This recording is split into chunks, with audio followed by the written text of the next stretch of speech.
በጸጋ ነው የዳንኩት እንዲሁ በጸጋ በጸጋ ነው እንዲሁ በጸጋ ጸጋን ሾው ሰብስክራይብ ያድርጉ። ሰላም እንዴት ናችሁ? ውድ የጸጋ ሾው ቤተሰብ ተመልካቾቻችን ጸጋ ሾው የተሰኘው ፕሮግራማችንን ጀምረናል።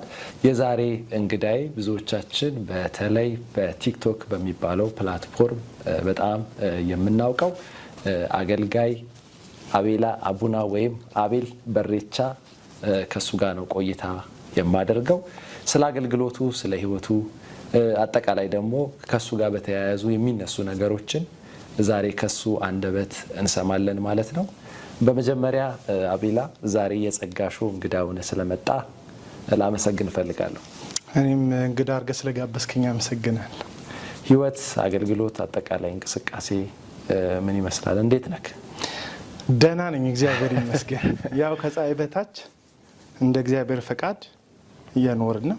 በጣም ደስተኛ በእግዚአብሔር ላይ በመተማመን ያለ ህይወት እየኖርኩ ነው። እግዚአብሔር ይመስገን። አይ በጣም ደስ ይላል።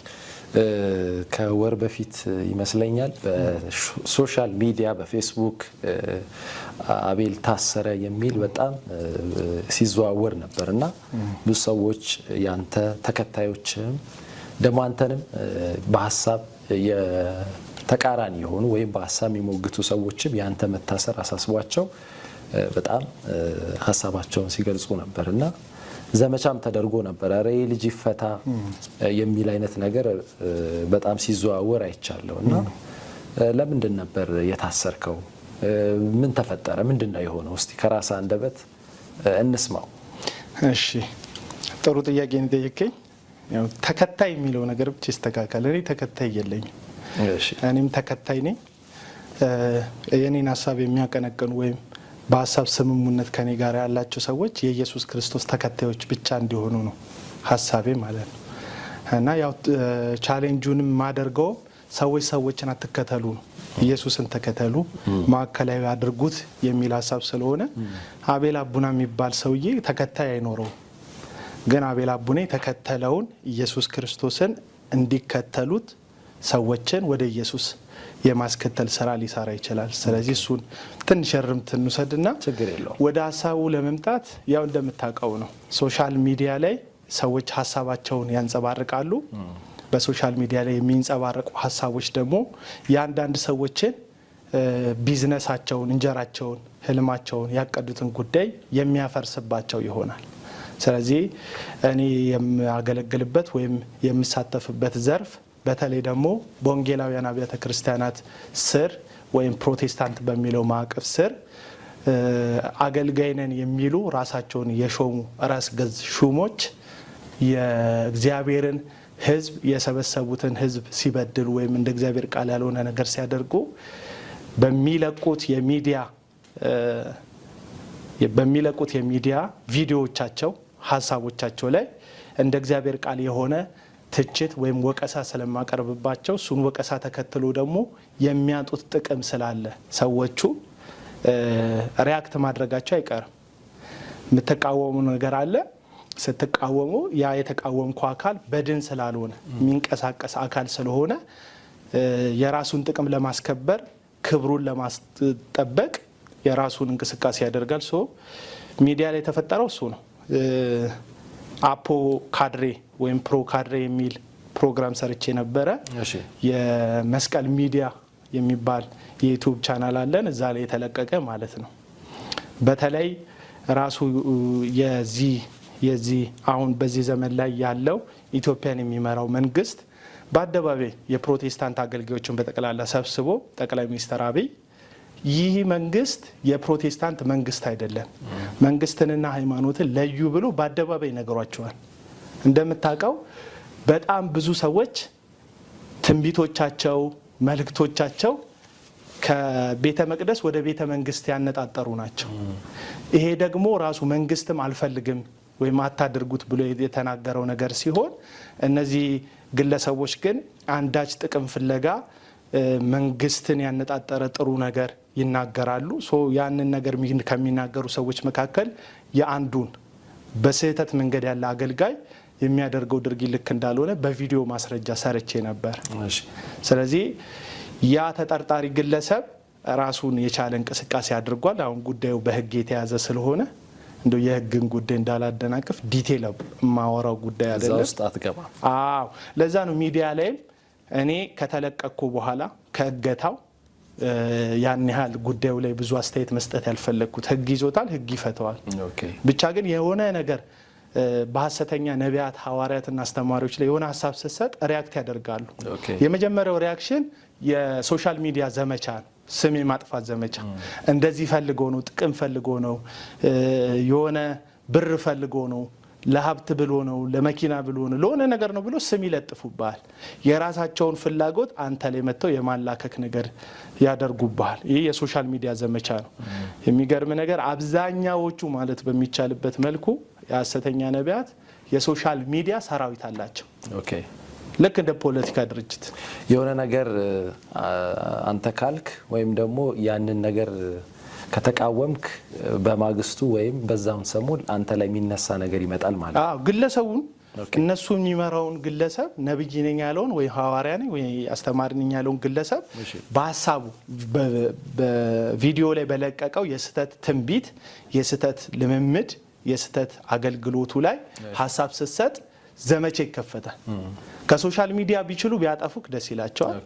ካልቻሉ ግን ስምህን በማቆርፈድ ስምህን በማጠልሸት የሚሰሙ እውነትንና ጽድቅን የሚፈልጉ ሰዎች ካንተ ጆሮአቸውና ልባቸውን እንዲመልሱ የማድረግ ስራ ይሰራሉ ማለት ነው።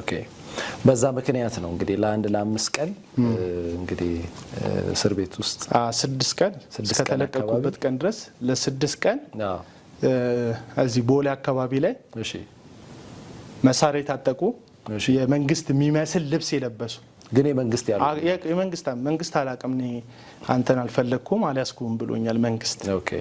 ስለዚህ መንግስት የሚመስል ልብስ የለበሱ የወታደር የሚመስል ልብስ የለበሱ ፊታቸውን ማስክ ያደረጉ ሰዎች መተው ሲቪልም የለበሱ እንዲ ማስክ ያደረጉ ሰዎች መተው መኪና ውስጥ ከተቱኝ። 2 ተካፋች መኪና ውስጥ አይኔን በጨርቅ አሰሩ። በቃ እንደሚታረድ በግ እንደሚለው መጽሐፍ ወዴት እንደሚሄድ አላቅም ሄድኩኝ ማለት ነው። ጉዳዩ ላይ ያን ያህል ምናምን ነገር እንትን አለልም። ቤተሰቦቼ ተጨንቀዋል፣ የሚወዱኝ ሰዎች ተጨንቀዋል። ኢቭን ማይወዱኝ ተቃራኒ ሀሳብ ላይ ያሉ ሰዎች ራሱ ምንም ይሄ ልጅ እንደዚህ ነገሩን ባንወድለትም በዚህ ደረጃ ግን መሆን የለበትም ብሎ እስኪጨነቁ ደርሰዋል። ነባ ግን እኔ አውቀው ነበር የጨለማን ስራ ስታፈርስ፣ አመፀኞችን ስትገልጥ፣ ክፋታቸውን ስታጋለጥ ፊድባክ ይመጣል። ገባ ቀጥሩን አፍርሰክ እባባይን ደፈኝ ብሎ ታሪክ የለም። ሊመጣ ይችላል ግን ተዘጋጅተሃል ወይ? ይሄንን አገልግሎት ሲጀምር ደግሞ ለመታገት ብቻ ሳይሆን ለመሞት ራሱ የተዘጋጀው ወጣት ነኝ። ባይ ዲፎልት እኔ ኢየሱስ ያመጣኝ ከጨለማ ዓለም ነው። አንዳንድ ነገሮችን እስቲ በደንብ አድርገን ማንሳታችን አይቀርም። ያው ጥያቄዎችም የሰዎችም አቤላን እንደዚህ ጠይቅልን ያሉኝ ሰዎች አሉ። ብዙ ጥያቄዎችን ይዣለሁ። እንደዚህ አይነት ነገሮች አሁን ቅድምም እንዳልከው እስከ ሞት ድረስ ዋጋ የሚያስከፍል መስዋዕትነት የሚያስከፍል ነገሮች ወደ አንተ ህይወት መጥቷል፣ ደግሞ ሊመጡ ይችላሉ እና አቤል ኃላፊነት ያለበት ሰው ነው። አባት ነው፣ ለቤተሰቡ ካህን ነው፣ ልጆች አሉት፣ ሚስት አለው እና ለነሱ ሳያስብም ይሄ ሰው አትሊስት ቤተሰብ ያለው ሰው ቤተሰብን የሚመራ ሰው ራሱን እንዴት እንደዚህ አይነት ሪስክ ውስጥ ለምን ይከታል ያሉ ሰዎች ነበሩ። ሲቀጥልም ደግሞ እንደው የእግዚአብሔር ቅናት ቀና ብለን ካሰብን በዚህ ልክ እግዚአብሔር የሚቀናለትን ሰው ይፈልጋል ወይ? ወይም እንደው ከእግዚአብሔር በላይ ለእግዚአብሔር ቀናውልህ የማለት እንትን አይመስልም ወይ የሚሉ ሰዎች አሉ። ያው ስላንተ አንዳንድ ሰዎች ደግሞ አይ እሱ ለጽድቅ የቆረጠ እስከ መሞት ድረስ ራሱን ያነሳሳ ነው የሚሉት ነገር አለ። አንዳንዱ ደግሞ አይ እሱ ደፋር ጎረምሳ ነው፣ ወጣት ነው፣ በቃ ማንንም አይሰማም፣ ፍንዳታ ነው፣ የፈለገውን ነገር ይናገራል፣ ልቡ ያበጠ ነው የሚል ነገር ያነሳሉና አንተ ግን ማነክ ወይም ምንድነህ? እንደው እኔ እንዲህ ነኝ ብለህ መግለጽ ትችላለህ ስለራስህ? ሰዎች የተለያየ ነገር ሊሉ ስለሚችሉ ማለት ነው። ምንድነው እንዳልከው አባት ነኝ፣ የልጆች አባት፣ የ2 ሴት ልጆች በጣም ቆንጂዬ ልጆች አባት ነኝ። ራሱ ደጅ በመውጣበት ሰዓት በጣም ነው የሚናፍቀኝ። አፋቸውን የፈቱ አባ አባ የሚሉ ልጆች ቤት ያስቀመጥኩ አባት ነኝ። ባለ ትዳር ነኝ። ኃላፊነት አለብኝ። በተለይ ከአለፉት አመታቶች የበለጠ ኃላፊነት አለብኝ። ለህይወት ትርጉም መስጠት የጀመርኩበት ሰዓት ነው። ይሄ ለህይወት ትርጉም መስጠት በጀመርኩበት ሰዓት ላይ እኔ ዝም ለማስባል አንድ የሚቀርበው ሀሳብ ይሄ ነው። በነገር ላይ የሰይጣን ዋና አጀንዳው ዝም ማስባል ነው። በቃ ጸጥ ስትል ደስ ይለዋል ሰይጣን። ምን አገባ ሚል፣ አንተ ማነህ የሚል፣ እግዚአብሔር መስካሪ እንጂ ጠበቃ አያስፈልገውም የሚል፣ ከእግዚአብሔር በላይ አንተ ለእግዚአብሔር ቤት ተቆረቆራለህ ወይ የሚል አይነት ወቀሶች በተለያየ ጊዜ ይነሳል። አፍተር ኦል ግቡ ምንድነው? ዝም ማስባል ነው። በተለይ ደግሞ አሪፍ ዘዴ ያለቻቸው ወንጌል ለምን አትሰብክም ምናምን የሚሉ ሰዎች። ወንጌል ወደ ሁለት አካል ይሰበካል። አንደኛ ወደ ውጪ ነው፣ ሁለተኛ ወደ ውስጥ ነው የሚሰበከው። ወደ ውጪ እየሰበክ የውስጡን ካልሰበከው ካላስተካከልከው ነገሩ ትክክል አይሆንም። መጽሐፍ ቅዱስ የሰጠን ሐሳብ ነው። እኔ ለዛ ነው የእግዚአብሔር የእረኝነቱ አፍቃሪነት የሚገለጸው ለተኩሎች ባለው ጭካኔም ጭምር ነው ብዬ ነው ማምነው።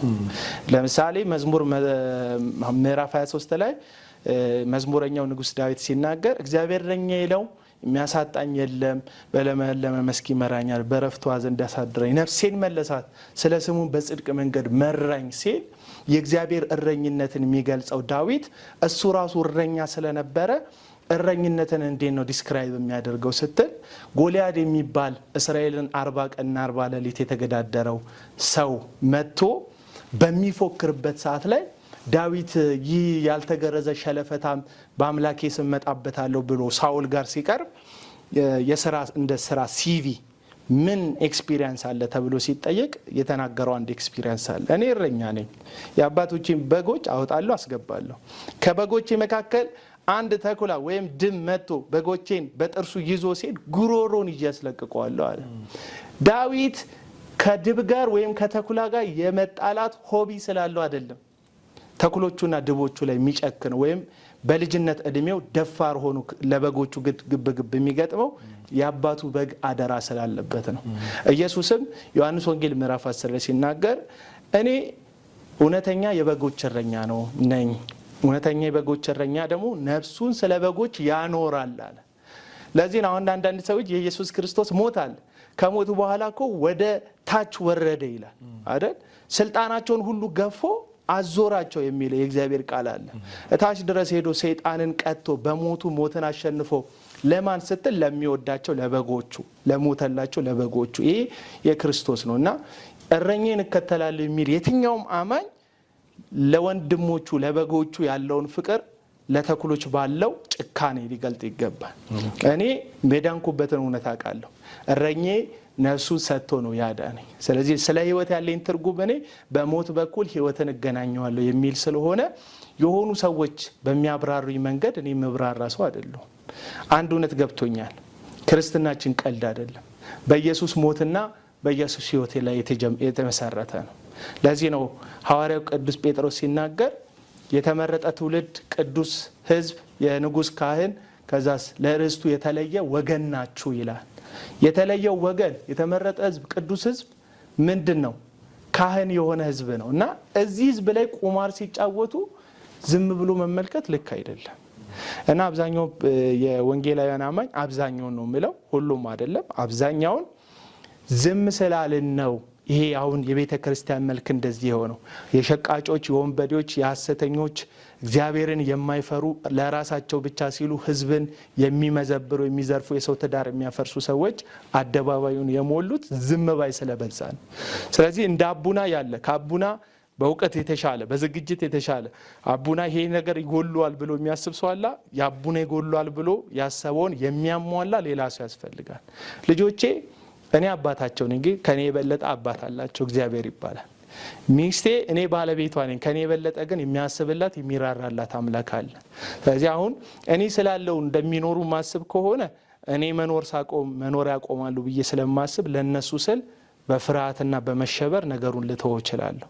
ነገር ግን እኔ ብሞት ወደ ጌታ ቢሄድ የሆነ ደፋር መጥቶ ቢነካኝ ጌታ ቢፈቅድና እድሉን ቢያገኝ ያ አመፀኛ አገልጋይ ወይም ያመፀኛ አገልጋዮች መካከል አንዱ የሆነ ነገር ቢያደርገኝ ወደ ጌታዬ ወደ አምላኬ ወደ ቅፉ ነው የሚሄደው። እዚህ ኢየሱስ ክርስቶስም ራእይ መጽሐፍ ላይ ካሉት ቤተክርስቲያኖች መካከል አንድ የሚወቅሳቸው ኤልዛቤልን ሐሰተኛዋን ነብይ ነኝ የምትለዋን ኤልዛቤልን ዝም ብላልና የምወቅስ የምቃወም ነገር አለ የሚለው ቤተክርስቲያን አለው ኢየሱስ። ዝምታ የሚያስጠይቃቸው ብዙ ሰዎች አሉና ከጌታዬ በላይ ያልቀናውላትም ለቤተክርስቲያን እሱ ነፍሱን ሰጥቶ ነው ቤተክርስቲያንን የሰራት።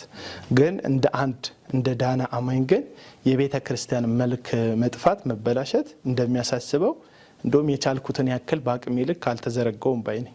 ብዙ ጊዜ ያንተን የመጽሐፍ ቅዱስ ይዘ ወይም የነዛን ሰዎች ከመጽሐፍ ቅዱስ ውጪ የሆነ ልምምድ እንዲሁም ደግሞ የሐሰት ትምህርቶችን ስትቃወም መንገዱን ነው የማይቀበሉት ወይም እንደዚህ አይነት ነገር ነው አንተ ጋር ያለው ትችት እንጂ ጨርሶ እነዛ ሰዎች ንጹህ ናቸው ወይም ምንም አላደረጉም ማለት አይደለም። ግን በጥበብ ያረጋው አፕሮቹን አቀራረቡን የሚል ነገር ያነሳሉ። መጽሐፍ ቅዱስ ላይ የሐዋርያው ጳውሎስም መልእክቶቹ ላይ ሲጽፍ ብዙ ነገር ይሰማል። ከእንትና ቤተሰብ ሰማው እንዲህ ነገር ይልና ግን በማከላቸው ያለውን ጥሩ ነገር አፕሪሺየት ያደርጋል። እምነታቸውን ፍቅራቸውን ከገለጸ በኋላ ነው ወደ ግጻጼው የሚገባው።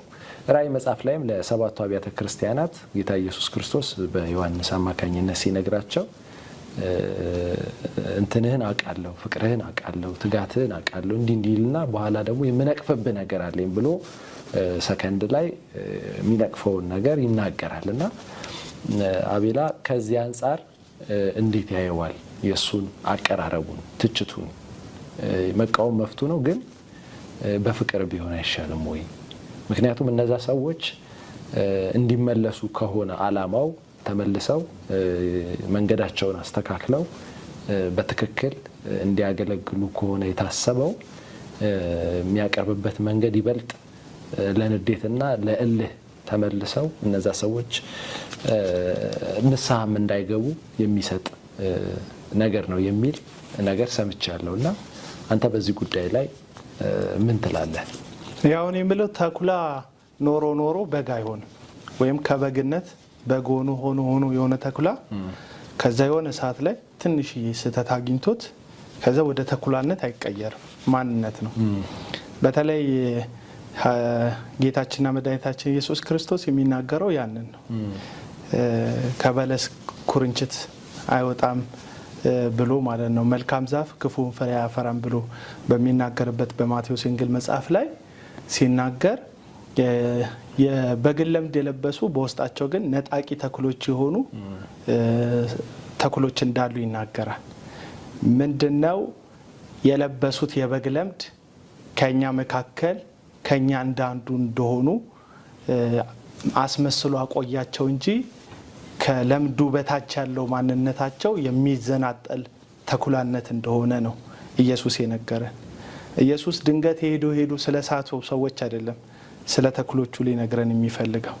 ማቴዎስ ወንጌል ምዕራፍ 13 ላይ የሚነግረን እነዚህ ሰዎች ተኩላ ናቸው፣ ግን የበግ ለምድ ለብሰዋል። ሐዋርያው ቅዱስ ጳውሎስም በቆሮንቶስ መልእክቱ ላይ የሚነግረን ያንን ነው። ሐሰተኛ ሐዋርያቶች ብሎ ይጠቅሳቸውና ሰይጣን ራሱን የብርሃን መልአክ እንዲመስል ይለውጣል ይልና ምን ይገርማል ይልና አገልጋዮቹ የጽድቅ አገልጋይ እንዲመስሉ ራሳቸውን ይለውጣሉ። የእግዚአብሔር አገልጋዮች አይደሉም፣ የሰይጣን አገልጋዮች ናቸው። የሚያገለግሉት ሰይጣን የብርሃንን መልአክ ሚካኤልን እንደሚጫወት እንደሚያስመስል ጨለማ ነው፣ ግን እንደነ ሚካኤል አክት እንደሚያደርግ እንደ ብርሃን መላእክት ለሰዎች ራሱን እንደሚያብራራ እንደሚገልጥ እሱን ይህንን ጨለማውን ብርሃን የሚጫወተውን ግን ጨለማ የሆነውን ሰይጣንን የሚያገለግሉ አገልጋዮቹ የጽድቅ አገልጋይ እንዲመስሉ ራሳቸውን ይለውጣሉ። ስለዚህ ራሳቸውን ለውጠው ሜካፕ እንዳደረገች አርቲስት ወጣት ናት፣ ግን በእድሜ ገፋ ያለ ትወና እንደሚሰጣት አንድ አርቲስት በሜካፕ ብዛት እርጅና የሚመስል ነገር ፊቷ ላይ ባለባበስ እንደሚያመጡ እነዚህ አገልጋዮች የጽድቅ ሜካፕ ይቀባሉ እንጂ ውስጣቸው የሚያገለግሉት የጨለማ አምላክ የሆነው የሰይጣን አገልጋዮች ናቸው። ስለዚህ ማንነት ነው ተኩላነት። መጽሐፍ ቅዱስ እሺ ንቅጣይቀኝ ከምን አንፃር ነው? ለምሳሌ ስተት ይኖራል፣ ድካም ይኖራል፣ ጥፋት ይኖራል በማንኛውም ሰው ላይ ማለት ነው። በአገልጋይም ስተት ሊኖር ይችላል። ካስተምሮም አንፃር ሰዎች በጊዜ ሂደት ወደ ብስለት የሚመጡበት ደረጃ አለ። መረዳታችንም በአንድ የሚስተካከል ነገር አይደለም። ያው በእግዚአብሔር ቃል በጸሎት በመንፈስ ቅዱስ እያደግን እየበሰልን ነው የምንሄደውና ከዛ አንፃር አንዳንዴ ሰዎች ሊሳሳቱ ይችላሉ። ፐርፐዝ ሊያስበውበት ካልሆነም ሊሳሳቱ ይችላሉ። የተሳሳተ ሁሉ ተኩላ ነው ወይ? እንዲሁ በጸጋ ነው የዳንኩት፣ እንዲሁ በጸጋ በጸጋ ነው፣ እንዲሁ በጸጋ። ጸጋን ሾው ሰብስክራይብ ያድርጉ። ነው የቃላት ወለምታ ላይ አይደለም እኔ የምሰራው። የቃላት ወለምታ ላይ አይደለም።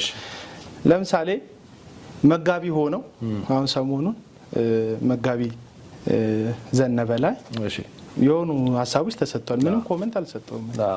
የቤተ ክርስቲያን አገልጋይ ነው። የራሱ የሆነ የነገረ ድህነት ትምህርት አለው። የቤተ ክርስቲያናቸው ማለት ነው። የቤተ ክርስቲያናቸው አይደለም ብለው የሚቃወሙ ሰዎች አሉ። ግን ምእመኑን ለመጠበቅ ከኃጢአት ከአመጽ ለመጠበቅ እሱ የሄደበት ነገር አለ።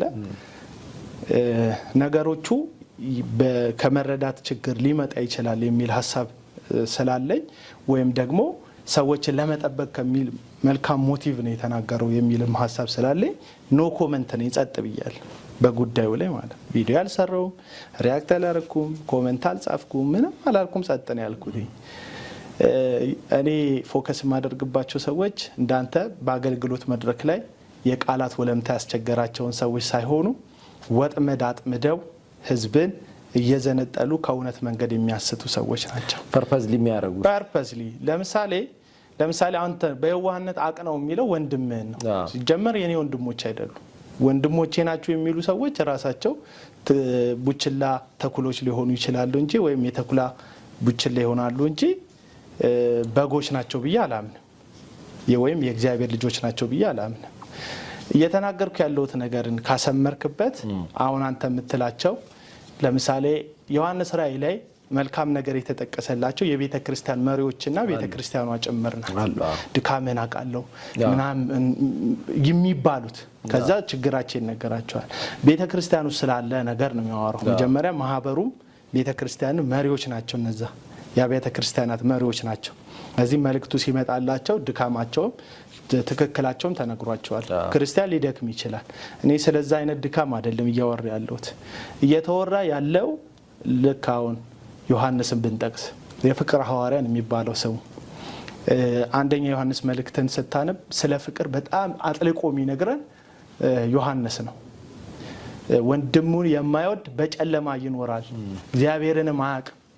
ወንድሙን የማይወድ እውነት ከሱ ጋር ወንድሙን እያለ ስለ ፍቅር የሚያብራራልን ራሱ ዮሐንስ በመልእክቱ ላይ የኖስቲክ በዛ ዘመን የነበረ የኖስቲክ የስህተት ትምህርት ስለነበረ ያን ትምህርት የሚያስተምሩትን ሰዎች እነዚህን ሰዎች ሰላም ያለ ከነሱ ጋር ማዕድ የተካፈለ ከነሱ ትምህርት ጋር ተባባሪ እንደሆነ ይናገራል። ሰላማት በሏቸው፣ በማዕድ አብራቸው አትቀመጡ ይላል። አይታል አፍቃሪ ዮሐንስ ወንድምን ስለመውደድ በብርሃን ስለመኖር የሚያወራው ሰውዬ የኖስቲክ ትምህርት ጋር ሲመጣ ግን ሰላማት በሏቸው ይላል። ስለዚህ ዮሐንስ ከፍቅር ውጪ ነው፣ ጥላቻ ነው አፕሮቹ ማለት እንችላለን? በፍጹም የፍቅር ሐዋርያ ነው ስሙ። ኢየሱስ ክርስቶስ በቤተ መቅደስ በነበረው አፕሮች ላይ ስንሄድ ምን ያደረገ ይመስልካል? ራሴን ከኢየሱስ ጋር ከዮሐንስ ጋር ንጽጽር ውስጥ እየከተትኩ አይደለም፣ ይሰማርበት። መጽሐፍ ቅዱሳዊ ነው ፖይንቱ ልልህ ነው። አንዳንድ ጊዜ አግሬሲቭ ሆነ ትናገራለህ። ያንተ እህት ትዳሯ ቢፈርስ እንደው ክርስቲያናዊ ነገር ይዞኝ ነው ብለህ ተሽሞንሙነ ታወራለህ? ትቆጣለህ። መቆጣት እኮ እግዚአብሔር ያስቀመጠው ነገር ነው። አሁን ቁጣው ይሄ የስጋ ቁጣ ይሁን እንጂ በመንፈስ በቃሉ ላይ የሆነ የቆመ ለጽድቅ የሆነ እንትን ይሁን እንጂ በእግዚአብሔር መንፈስ የሆነ እንጂ ቁጣው በራሱ እንትን አይደለም። መጽሐፍ ቅዱስ የሰው ቁጣ የእግዚአብሔርን ጽድቅ አይሰራም ይላል። አሁን የሰው ቁጣ ነው ወይ የተቆጣ ነው ጥያቄው። ራሱ እግዚአብሔር የተቆጣበት አይደለም። የእግዚአብሔር ልጅ ኢየሱስ ክርስቶስ በመቅደስ በነበረ ጊዜ ላይ ለዋጮች እርግብና በግ ሻጮችን የንግድ ማዕከል ያደረጉትን የብሉይ ኪዳኑን መቅደስ ኢየሱስ የተገኘበትን ኢየሩሳሌም የነበረው ጅራፍ አንስቶ እየገረፈ ወይም እየበተነ የሚገበያዩበትን እየገለባበጠ እየጮኸ ነው የተናገረው። ቤቴ የጸሎት ቤት ይሆናል ተብሎ ተጽፏል፣ እናንተ የወንበዴዎች ዋሻ አደረጋችሁ። ኢየሱስ እንዴት ነው ያወራው? እስቲ አፕሮቹን አሳይ። እየተስለመለመ ነው ያወራው? ጸጥ ብሎ ነው ያወራው? ረጋ ብሎ እንደው በቃ መንፈሳዊ ነገር ልጠብቅ ብሎ ነው ያወራው? ወይስ ተቆጥቶ ነው አግሬሲቭሊ ያወራው? ያ የተቆጣው ኢየሱስ ነው ያዳነኝ። ያ ስለ ቤተ መቅደስ መጽሐፍ ቅዱስ የቤት ቅናት ይበላኛል ያለው ኢየሱስ ነው እኔን ከሞት ያወጣኝ። ስለዚህ ኢየሱስ አሁንም በቤተ ክርስቲያን በደሙ በገዛት ጉዳይ ላይ አፕሮቹ ያው ነው። ግን አሁን ልክ ቅናቱን የኢየሱስ ክርስቶስን ቅናት ኢየሱስ በተቆጣው መንገድ ልንቆጣ ይገባናል። ቀደም ጳውሎስን ጠቅሳ ጳውሎስ ለምሳሌ ዱላ ይዤባችሁ ልምጣ ወይ ይላቸዋል የቆሮንቶስ ሰዎች። ምን ይዤ ዱላ ይዤ ልምጣ ወይ? በበትር ወይስ በፍቅር ልምጣ ይላቸዋል።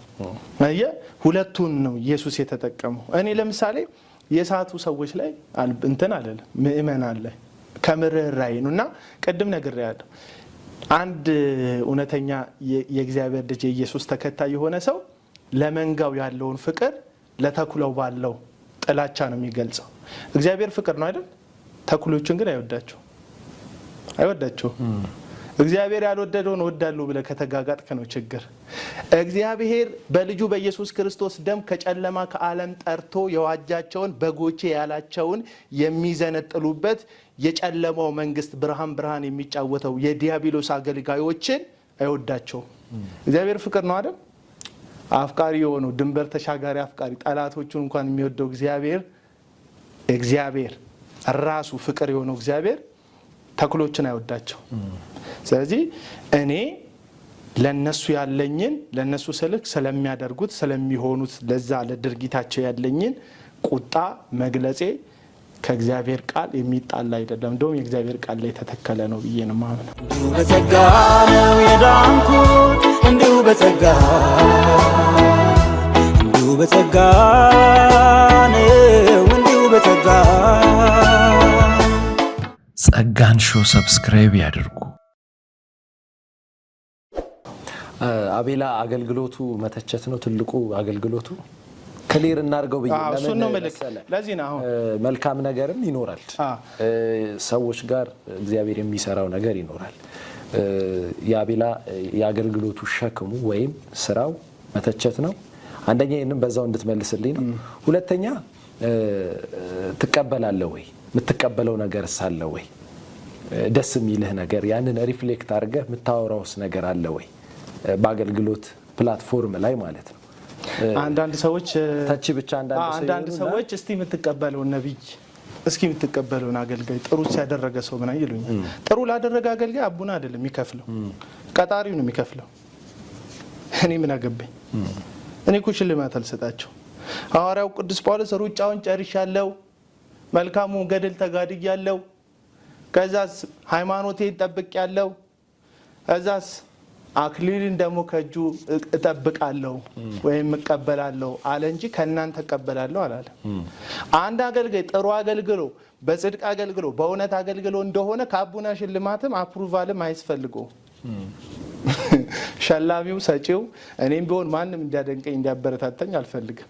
ሸላሚው ሰጪው አክሊል ሸላሚው አክኖሎጅ የሚሰጠው ራሱ እግዚአብሔር ስለሆነ ማለት ነው። አብሮኝ ካሉ ጋር ግን ጥንካሬያቸውን ጥሩ ጎናቸውን እነግራቸዋለሁ። አብሮኝ በወንጌል የሚደክሙ ወደ ገጠር አካባቢ ወንጌል እሰራለሁ። ስለዚህ እንደዚህ ወንጌል ስራ ላይ ምናምን ስወጣ አብሮኝ የሚያገለግሉ ልጆችን ወንድማቸው ስለሆንኩኝ ጥንካሬያቸውንም ድካማቸውንም እነግራቸዋለሁ። እዚያው ሚዲያ ላይ ያለው ከሌን ስሙት ከሌን ተቀበሉት አይደለም። እንደ ዕብራውያን ጸሐፊ እውነተኛና የእውነተኛይቱ በእግዚአብሔር የተተከለችው ድንኳን እውነተኛ አገልጋይ ኢየሱስ ክርስቶስ ነው። ስለዚህ ኢየሱስ ክርስቶስን የሚመስሉትን በጽድቅም በእውነት የሚመስሉትን ኢየሱስ ክርስቶስን የሚመስሉትን ስሟቸው ላል እነሱን ታበረታታለህ። እነሱን ከዛ እኔ ደግሞ የምጠቁመው ግለሰቦችን አይደለም አብያተ ክርስቲያናትን ነው የምጠቁመው።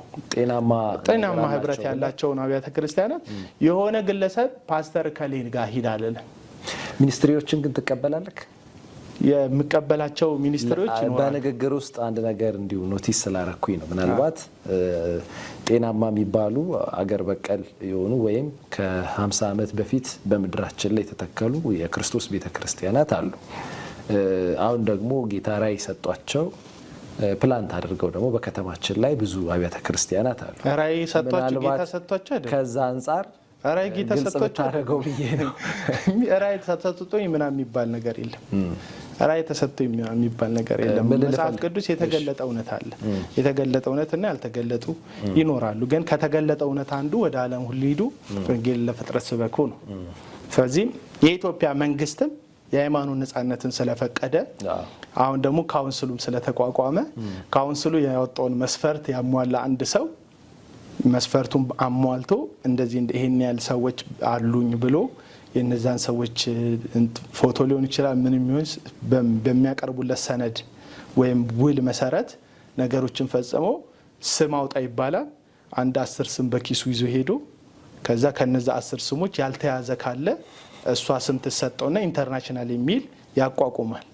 አሁን እዛ ጋር አይደለም ችግር ያለው አንደኛ ሰው ቤተክርስቲያን የግለሰቦች መሆን የለባትም ብዬ ነው ማስበው። የሆነ ግለሰብ የኔ የሚላት ራእዩን እኮ እኔ ነኝ ምን አንተ ማንነህና ነው አንተ ራእይ የምትቀበለው? አዲስ ኪዳን ላይ ኢየሱስ ክርስቶስ በደሙ የዋጃት አንዲት ቤተክርስቲያን አላት። ይቺ ቤተክርስቲያን ደግሞ የተቀነነ ትምህርት አላት። ቤተክርስቲያን አባቶች ያስተማሩበት ትምህርት አለ። ሐዋርያቱ ያስተማሩት ትምህርት አለ። ራሱ ጌታችንና መድኃኒታችን ቤዝመንቷ ኢየሱስ ስለሆነ መሰረቷ ያስተማረው ትምህርት አለ። እዛ ትምህርት ላይ ተመስርተ ወንጌል እንድታደርስ ነው። ግን የኔ የምትለው አይደለም። ቤተክርስቲያን ራሱ አሰራሯን ሲነግረን ጳውሎስ በጅማት ውስጥ ብልቶች እየተገጣጠሙ ራስ የሆነው ኢየሱስ ክርስቶስ የበላይ ሆኖ ፋንክሽን የሚያደርጉበት በመንፈስ ቅዱስ የእግዚአብሔርን ሐሳብ ምድር ላይ የምትተነፍስ ሙሽራዋን የምትጠብቅ የምስራች የምትናገር ይሄንን ዓለም ጨለማውን ወደ ብርሃን ወደ አዳኟ በደም ወደ ዋጃት ጌታዋ የምትጣራ ቤተክርስቲያን ናት ያለችው። የግለሰብ አይደለችም። ብዙ ግለሰቦች ግን ከጨለማ ተወጣተው በብልት ሆነው አንዳንድ ኢንዲቪጁዋሎች ብልት ሆነው ኤክሌዥያ አይደለ ከዓለም ተጠርተው የወጡ ሰዎች ህብረት ነው ቤተክርስቲያን። ከዓለም ተጠርተው የወጡ ሰዎች ተገጣጥመው ራስ የሆነውን ክርስቶስ ሾመው ህብረት የሚያደርጉበት ጌታን ቃል የሚካፈሉበት ስጋና ደሙን የሚካፈሉበት ቅዱስ ስርዓት የሚፈጽሙበት ህብረት ነው ቤተክርስቲያን። ስለዚህ የሆነ ግለሰብ በአዲስ መልክ የሆነ ራዕይ ተቀብያለሁ ብሎ የሚያቋቁመው አዳራሽ አይደለም። ስለዚህ ይበልጥ ይሄ ግለኝነት የሚበዛበትን ወይም ደግሞ አንድ ሰው ብቻ ፈላጭ ቆራጭ የሚሆንበትን አትቀበለው። ህብረት ያለበትን አንድ ሰው ራሱ 4 ዓመት 5 ዓመት ማይክ ይዞ ማይበትን ቸርች አልቀበልም። እንደዚህ ጨብጦ ከእጁ ጋር ከእናቱ ማህፀን ራሱ ሲወጣ የሆነች ማይክ ይዞ ከእጁ ተጣብቆ እንደወጣ ሁሌ እሱ ሰባኪ ሁሌ እሱ አስተማሪ የሚሆንበትን ቦታ ለሌላው እድል ስለማይሰጥ አካል አይደለም። ሌሎች ፋንክሽን እያደረጉ አይደለም። ህብረት እያደረጉ አይደለም። ሰዎች ማርጀት አለባቸው። እዛ ቤተክርስቲያን ውስጥ ልጅ መውለድ አለባቸው። ፊውቸር የኛ የሚሉት መሆን አለባቸው። አሁን ላይ የግለሰብ አካውንቱ የግለሰብ ነው። የቸርች ተብሎ የሚወጣው አካውንት የግለሰብ ነው። ግለሰብ ነው የሚበለጽገው። አስራት መባ ለራሳቸው የሚወስዱ በጣም የብዙ ሰዎችን ህይወት እናውቃለን። ከአመድ ላይ የተነሳ የሚለውን መዝሙር በቃ አመዱ ላይ ሆነ የጀመሩ ሰዎች ሚኒስተር የሚባል ራዕይ ተቀበልን ብለው በጀመሩ በ2 እና በ3 ዓመት ውስጥ በቃ ዳይሜንሽኑ በጣም የተቀየረ የህይወት ለውጥ ታይባቸዋል። የህይወት ስልክ የቁሳቁስ ነው እንጂ መንፈሳዊ አይደለም። የቁሳቁስ ለውጥ ታያለ።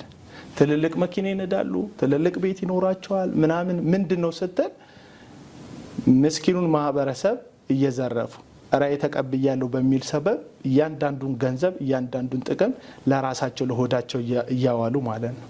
ቤተክርስቲያኗ ሚሽነሪ የላትም፣ ወንጌልን አይሰብኩም። የነሱ ሐሳብ ብቻ ነው። ከመድረክ ዲዛይን ጀምሮ ሁሉ ነገር የነሱ ሐሳብ ነውና እኔ አብያተ ክርስቲያንን ነው መቀበለው ስለ ፓስተራል ሊደርሺፕ ሊሆን ይችላል፣ ሽማግሌዎች ያሉበት ሊሆን ይችላል። ግን አብያተ ክርስቲያናት ውስጥ ያለ ተጠያቂነት ያለበት አሁን አንድ ዋን ማን ሊደርሺፕ ውስጥ ያለ ሰውዬ ትምህርት ቢሳሳት ማን ነው ተሳስተሃል ቁጭ በል ሚለው?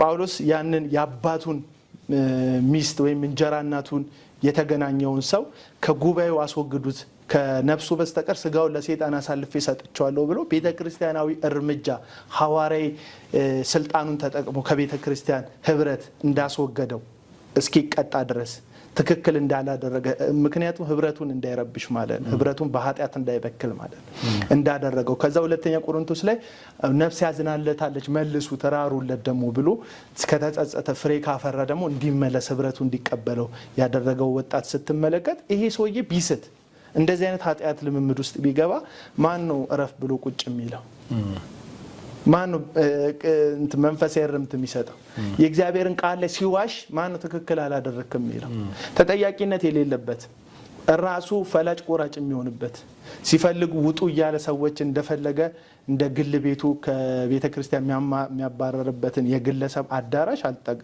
እኔ ሁለት ነው ማቀው ቤተክርስቲያንና አዳራሽ ነው ማቀው ቤተክርስቲያን አዳራሽ ውስጥ የምትሰበሰብ የክርስቶስ አካል ናት አዳራሽ ደግሞ ልክ እንደ ቲያትር ቤት ማለት ነው ለምሳሌ የአዲስ አበባ ቲያትር የአገር ፍቅር ቲያትር ሰዎች ይሰበሰባሉ ቤተክርስቲያን ግን አይደለም ኢንተርቴን ለማድረግ የግልን ፍላጎት በድራማው ለመሳቅ ወይም በድራማው ተሰብስቦ ትራጀዲ ከሆነ ለማልቀስ የራሳቸውን አጀንዳ ይዘው ነው የሚሰበሰቡት አገር ፍቅር ያሉ ሰዎች ራስን ለማርካት ራስን ለማስደሰት ስጋን ለማስደሰት የሚሰበሰቡት ልክ እንደዛ ቸርች የሚባሉ ኢንተርናሽናል ስም ያላቸው የኢየሱስ ምንም ጠረንም ሽታም የሌለባቸው ራስን ለማስደሰት የሚሰበሰቡበት ደግሞ አዳራሽ አለ ለዚህ እኔ ባለራዕይ ነን የሚሉ ግለሰቦች እሱን አትቀበላቸው ጭራሽ አቤላውን የምን ቸርች አባል ነው እኔ በአባልነት የሙሉ ወንጌል ቤተክርስቲያን አባል የት ሙሉ ወንጌል ቤተክርስቲያን ሙሉ ወንጌል እዛ ነው የምታመልከው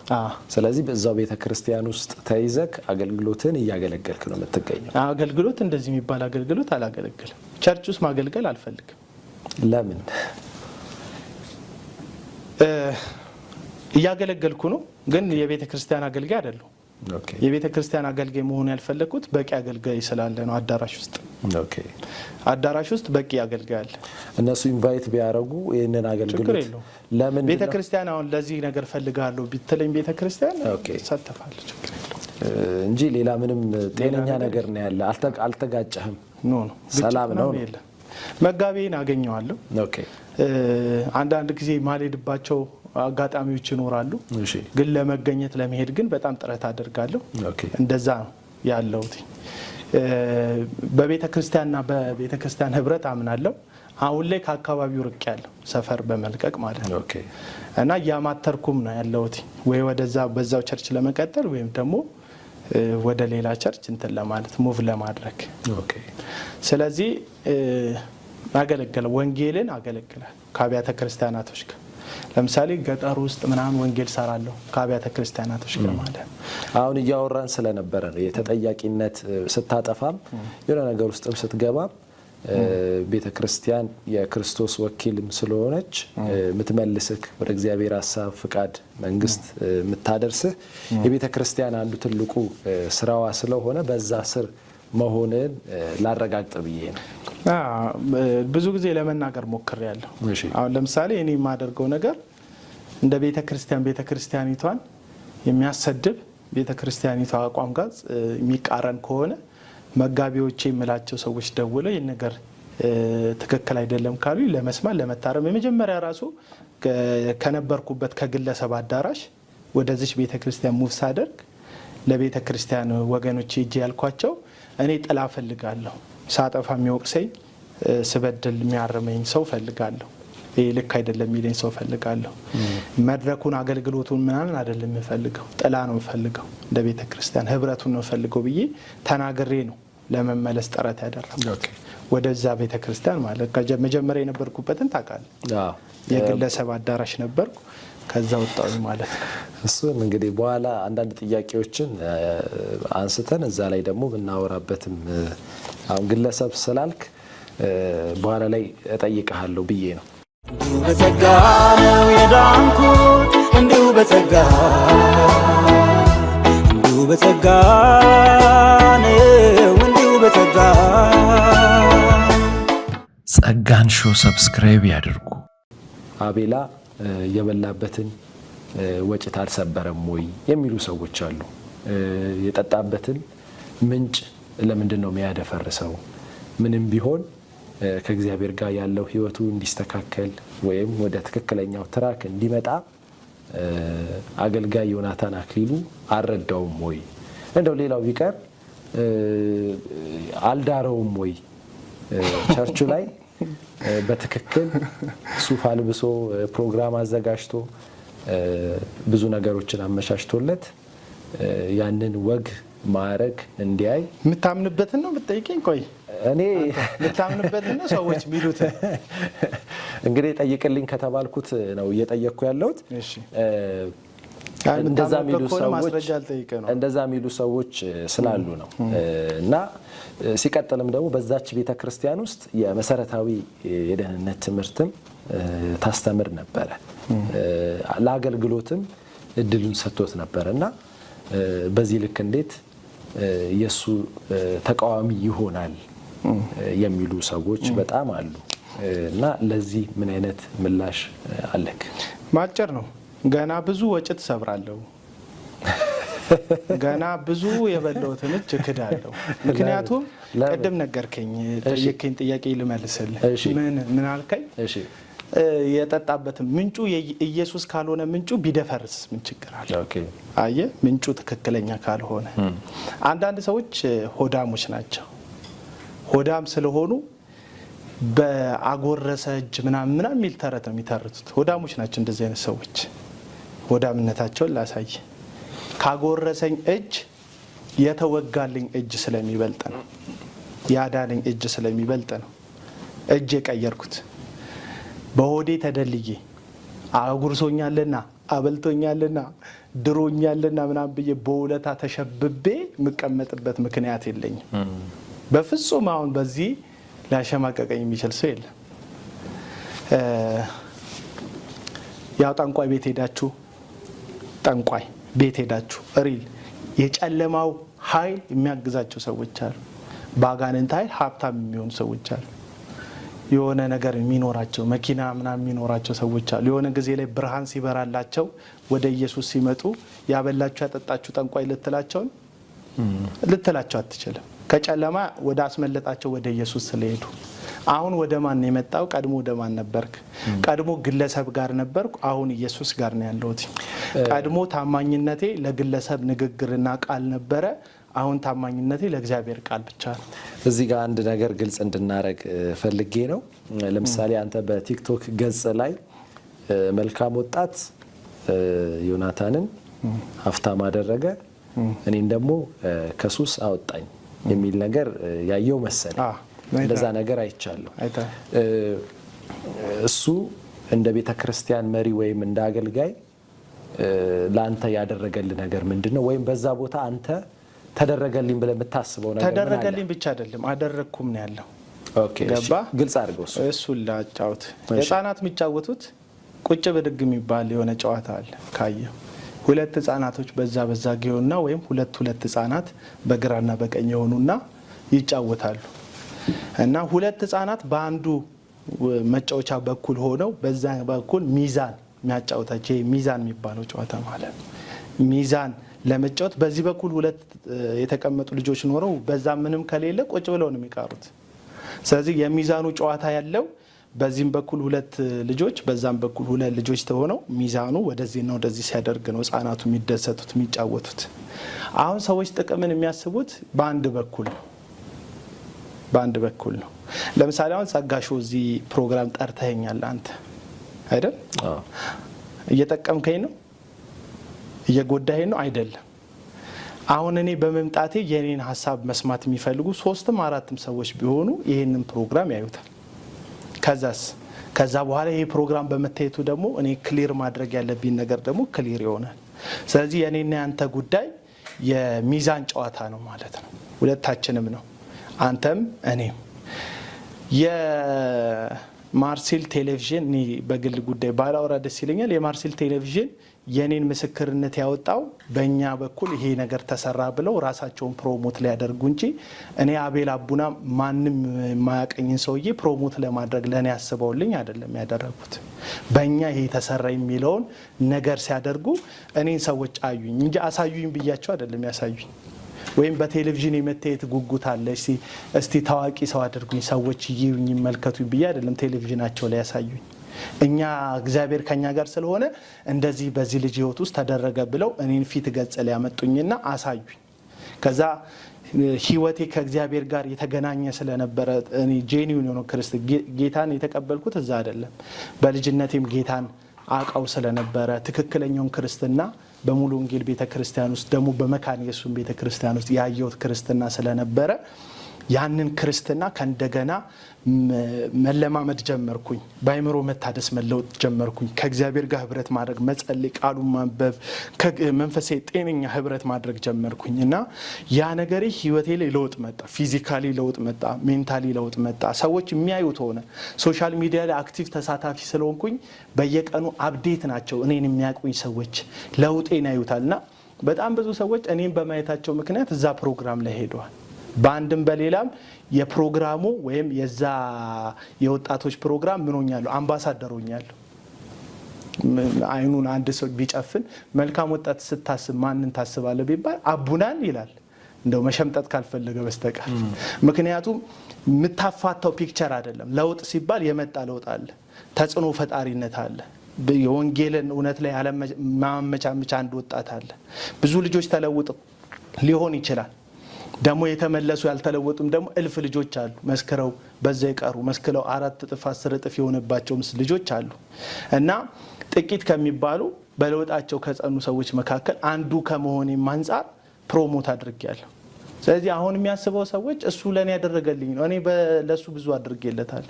ብዙ ሰዎች ገንዘብ ከፍለው እንዲመጡ፣ ብዙ ሰዎች ፕሮግራሙን እንዲያምኑ፣ ብዙ ሰዎች ለዚህ ፕሮግራም ሰፖርት እንዲያደርጉ የገንዘብ ሰፖርት እንዲያደርጉ የኔን ምስክርነት አይተው ብዙ ሰዎች ተነሳስተዋል። ስለዚህ በሁለት ገጽ ነው ለውጥ ያለው። ስለዚህ ቀድል ለዛ ነው ያልኩት መልካም ወጣት እኔን ከሱሴ ሲለውጠኝ ግለሰቡን ደግሞ ከምንም ከሌለው ሰው ምንም ወዳለው ሰው ሆኗል። ብዙ ወዳለው ሰው ሆኗል። በዚህ በአንተ ምስክርነት ማለት በእኔ ምስክርነት ብቻ ሳይሆን እኔም ጋር ከኔ ጋር በጣም በብዙ መቶዎች ምስክርነት በመቶ የሚቆጠሩ ልጆች ምስክርነት።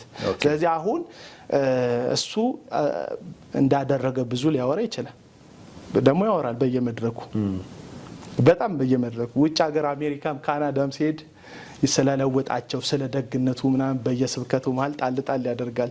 እንዲያድርጌላቸው እንደዚህ አድርጌላቸው አድርገውልህ አንተ ብቻ አይደለም ያደረከው አድርገውልህ እነዛ ልጆች ከሱስ ወጣን ከእንደዚህ አይነት ህይወት አወጣን ብለው ሲናገሩ ሰዎች ይሄን ፕሮግራም ማገዝ አለብን ብለው ገንዘብ የሚልኩት በልጆቹ ምስክርነት ምክንያት ነው። ስለዚህ እነዛ ልጆች በአንድም በሌላም ኢንካሞቹ ናቸው። ገንዘብ ጀነሬት የሚያደርገው በልጆቹ ፊት ነው። ገባ? የልጆቹ ፎቶ ነው። አሜሪካ ሀገር ፕሮግራም ሲደረግ ይሄው ልጆቹ ወንበር የላቸውም ተብሎ በልጆቹ ስም ነው ለልጆቹ ወንበር መግዣ ሰዎች ብር የሚሰጡት። ለልጆቹ ወንበሩ ይውላል አይውልም ሌላ ጥያቄ ነው። የሚጠይቀው አካል ይጠይቃል። የልጆቹ ግን ገንዘብ መጠየቃ ናቸው። ልጆቹ ግን ምንድናቸው? ገንዘብ ማስገቢያ ናቸው። ጥቅሙ የጋራ ነው። የጋራ ጥቅም ነው። ደግሞ መለወጥ ስለፈለኩ ነው የተለወጥኩት እንጂ እንደው አንዳች ተአምራዊ ነገርም ስላለ አይደለም። መለወጥ ምናልባት ያንን እድል ባታገኝ ወይም እዛ ባትገባ ኖሮ በሌላ መንገድ አሁን ያለውን አቡናን ማግኘት እንችል ነበር። በትክክል ከዚህ በለጠ እንደውም ከውለታ ጋር ያልተያያዘ አበላ ካጎረሰክ እጁን ነከስክ ወጭ ተሰበርክ የማይባል አቡና ይመጣ ነበር። እመኔ እዛ ቦታ ላይ በመገኘቴ እንደው በር ተከፍቶልኛል። ከኔ በለጠ የታዩ ልጆች እኮ አሉ ዩቲዩብ ላይ ከኔ በለጠ ቪው የነበራቸው ምስክርነታቸው የታሉ? የታል? ሶሻል ሚዲያ ላይ ተጽዕኖ ፈጣሪነታቸው የታል? ሀሳባቸውን የታሻሽታሉ። አቡና ውስጡ መጀመሪያም ፖቴንሻል ስላለው ነው ገባ በዚህ ደረጃ የቀጠለው። አቡና መጀመሪያም አቅም ስላለው ነው በዚህ ደረጃ ነገሮችን ፊት ለፊት የሚጋፈጥ ለእግዚአብሔር ነገር ማመቻመሰው የነበረ ነገር ነው የወጣው። እንጂ ያልነበረ እሱ ወደ ውስጥ የከተተው ነገር ኖሮ አይደለም። እንግዲህ አንተም እንደገለጽከው አንተም ጌታ በሰጠህ ጸጋ ወይም በነበረህ ምስክርነት ላለው ራዩ ለመልካም ወጣት የራስን አስተዋጽኦ አድርጋል። በዛም በኩል ደግሞ የነበረውን መልካም ነገር ተካፍለሃልና ምናልባት ያለውን ነገር በእርቅ ከመፍታት አንጻር ወይም አንተ ስለሱ ስትጠየቅ ወይም እሱ ስለ አንተ ሲጠየቅ ጥሩ ነገር እንዲፈጠር ከማድረግ አንጻር የሆነ ነገር መደረግ የለበትም ብለህ ታስባለህ? የግል ጸብ የለም ባላንጣ አይነት ነገር እንዳትሆኑ። እሱ እኮ ባላንጣ አሁን እዩ ጩፋ አስተምሮኛል እንዴ ነው እዩ ጩፋን ቻሌንጅ ማደርገው እዩ ጩፋ ጋር ተምሬ ስለነበር የግል ጥቅም ጠባለ እንዴ ነው እዩ ጩፋ ስም ስለጠራክ ነው ዮናታን ስራል ከሱም ቢጠራ ችግር የለውም ብዬ ወይም ሌላ አንድ ሰው ጥራ ሚራክል ተካ የሚባል ስለ አርሰናል ኳስ የሚገምት ወጣት ከሱ ጋር ግጭት አለ እንዴ ፐርሰን አግኝቻ ቃል እንዴ ሄኖክ ጂፒኤስን አግኝቻ ቃል እንዴ አላቅም አገልግሎቱን አንተ አሁንም ከዚህ ለይቻ ላይ አሁን እኔና እሱ ፓስት ሂስትሪ ስለነበረ ሰዎች ብዙ ጊዜ ሰዎች የግል ጥቅም ስለሚያጋጫቸው ራሳቸውን እኔም ጥቅም አጋጭቶኝ ይመስላቸዋል። ራሳቸው ሳይጋጩ አይወጡም በግል ጥቅም። እኔ ዮናታን አክሊሉ ጋር ሲሆን እችን ታከል ጥቅምም ፈልጌ አላቅም ጠይቄውም አላቅም። ከመሰከረ በውሸት ይመስክር ከፈለገ እንጂ እችን ታከል ጥቅም ፈልጌ አላቅም። እንደውም ለወጣ የመጨረሻ አካባቢ ላይ ኃላፊነት ሊጨምርልኝ እንዳለ ለብቻችን ሲያወራ ነው ስለሆነ እኔ ሚዲያ ላይ አውርቼም አላቅም።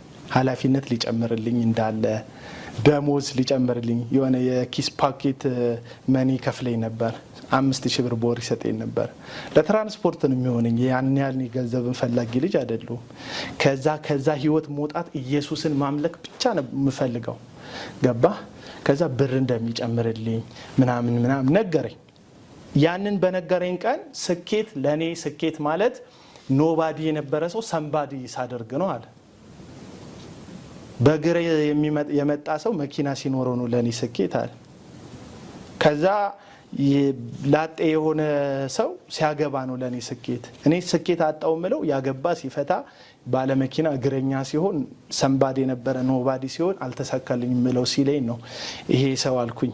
መጀመሪያም ነገሮችን እያስተዋልኩ የነበረበት ሰዓት ላይ ነው። ጉባኤ ላይ ነው ወይስ በግሌ አለኝና ይሄ ሰው ለሱ ስኬት ማለት ባለመኪና መሆን ከሆነ ባለትዳር መሆን ከሆነ ይሄንን እኮ ዓለም ላይ ማንንም ያደርገዋል። የየትኛውም እምነት ኤቲስት ብትሆን ልታገባ ትችላለህ፣ ባለመኪና ልትሆን ትችላለህ፣ ፌመስ ታዋቂ ሰው ልትሆን ትችላለህ። የሆኑ ሰዎች አሉ። ስለዚህ ስኬትን በዚህ አንጻር የሚያብራራው ከሆነ ኢየሱስን እኔ ውስጥ የመሳል አገልጋይ የማብቃት የእግዚአብሔር ሰው የሚባል ወይም እግዚአብሔርን የሚፈራ ሰው የማብቃት ጉዳይ ሳይሆን እኔ ጋር የሚታየው የሰውዬ ከእግረኝነት ወደ ባለመኪና መሻገር ከሆነ ይቅርብኝ ብዬ እያለቀስኩኝ ወደ ቤቴ ሄድኩኝ። በእንባ ነው ሄድኩት። የደሞዝ ፕሮሚስ አለ፣ ደሞዝ ጨምርልሃለሁ ብሎኛል። ከዛስ የኃላፊነት ፕሮሚስ አለ፣ ኃላፊነት ሰጥሃለሁ ብሎኛል። እነዚህ ሁለት ፕሮሚሶች እያሉ ግን የነገረኝ ነገር እዛ ቦታ ላይ መቀጠል እንደሌለብኝ አጤንኩኝ። የቤቴ ሲሄድ ትምህርቶቹን መከታተል ይሄ አንዳንድ ጊዜ ፍቅር ይጋርድ የለ አብዛኛውን ሰዎች ፍቅር ጋርዷቸው የሚቀመጡት እዛ ብቻ አይደለም። በጣም ብዙ ሐሰተኛ አመፀኛ አገልጋዮች ጋር ሰዎች ፐርሰናል ፍቅር ስላላቸው ስህተቱ ስለማይታያቸው ነው አይናቸውን ተጋርዶ ማለት ነው። እና ነገሩን ለእግዚአብሔር ቃል ታማኝ በመሆን ቢመለከቱት በግልጽ ስህተቱ ማየት ይጀምራል። ቁጭ ብዬ ከመወሰኔ በፊት ትምህርቶቹን ማየት ጀመርኩ። የብልጽግና ወንጌል ነው የሚሰብከው ማለት የክርስቶስ ኢየሱስን መስቀል እግዚአብሔርን ለመፍራት ወይም ኢየሱስን ለመምሰል ወይም ስለሚመጣው ዓለም ጽድቅና ስለሚመጣው ዓለም ሕይወት ሳይሆን መስቀል አልባውን ክርስትና ነው የሚሰብከው። የዚህን ዓለም ነገር ማሳካት፣ የዚህን ዓለም ነገር አቺቭ ማድረግ፣ ከድህነት ወደ ሀብት መሻገር፣ ፋንሲ የሆነ ላይፍን መኖር፣ ያንንም ነው ኤክሰርሳይዝ የሚያደርገው። እና በአህያ እንሂድልህ የሚል ንግግር ትሰማለህ። በቤት እንሂድ በአህያ እንሂድልህ። መጽሐፍ ቅዱስ ግን በግልጽ ኑሮዬ ይበቃኛል ማለትን ተምሬያለሁ ይላል ጳውሎስ። ምንድነው ኑሮዬ ይበቃኛል ሲል? ራቁትህን ነው ወደዚህ ዓለም የመጣከው፣ ምንም ይዘህ ወደዚህ ዓለም ወደዛኛው ዓለም አትመለስም። የምበላው የምጠጣው የምለብሰው ካለ ይበቃሃል። መጽሐፍ ቅዱሳዊ መጽሐፍ ነው።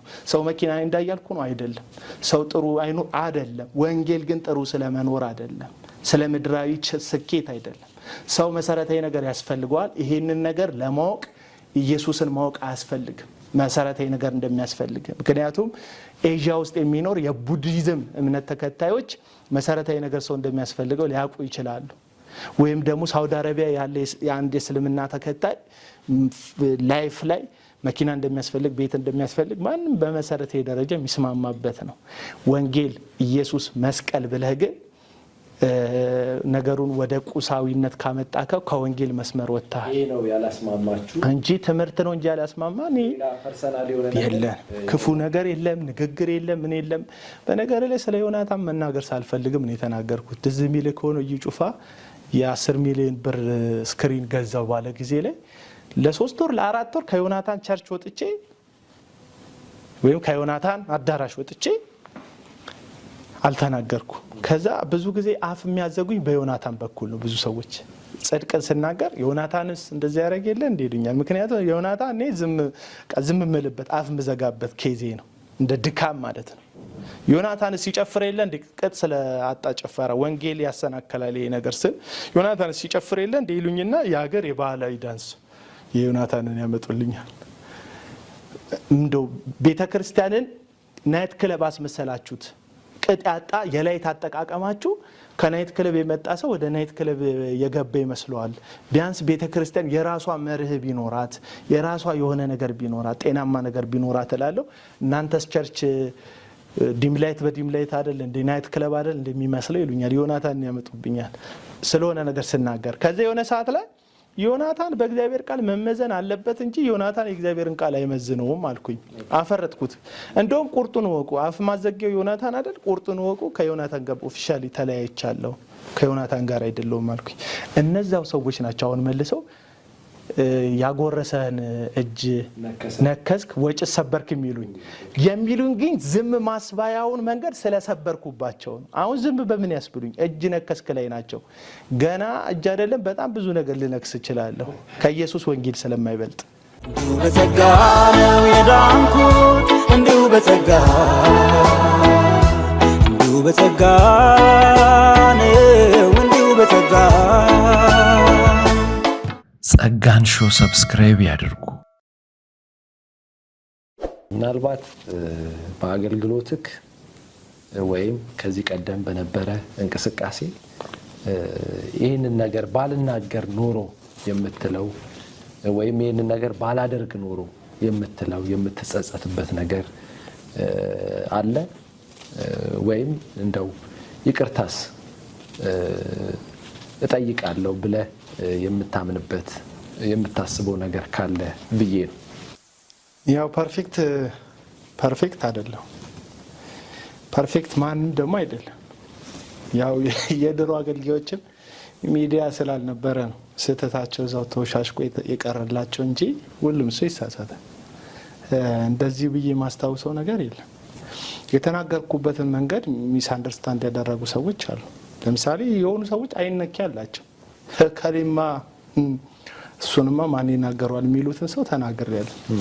ለዛ ደግሞ በጣም በቃ ቻሌንጅ ሊያደርጉኝ የሚዲያ ዘመቻ ከፍተዋል። እንዴት እከሌን ትናገረዋል? እከሌ ማንም አይደለም። ሁሉም ሰው ከኃጢአት በክርስቶስ ደም ነጽቶ የመጣ በራሱ ስራ ያልገባ በክርስቶስ ኢየሱስ አምኖ የዳነ እኔም እንደዛው ነኝ። ማንም ሰው ከጽድቅ ወደ ኢየሱስ የመጣ የለም ከኃጢአት ወደ ኢየሱስ እንጂ። ስለዚህ በአገልግሎት ቆይታ እንደው የምናከብራቸው ምናምን ሰዎች እንዳሉ ባምንም ግን ወንጌላዊ አማኝ የመጨረሻ ክብር የሚሰጠው መጨረሻ ነገሮች የሚመዝንበት ጉዳይ የእግዚአብሔር ቃል ስለሆነ እንደ እግዚአብሔር ቃል ባልተናገርኩበት ነገር ሁሉ ይቅርታ ጠይቃለሁ። እንደ እግዚአብሔር ቃል ባልተናገርኩባቸው ነገሮች እንደዚህ አሁን አስታውሺ ይጸጽተኛል፣ ይወቅሰኛል፣ ሳስበው አይምሮዬን ያመኛል ምናምን ብለው ነገር የለኝም። እውነቱን ምናልባት እኔ ኖቲስ ያደረኩትን ነገር እንዲሁ ላንሳለህ።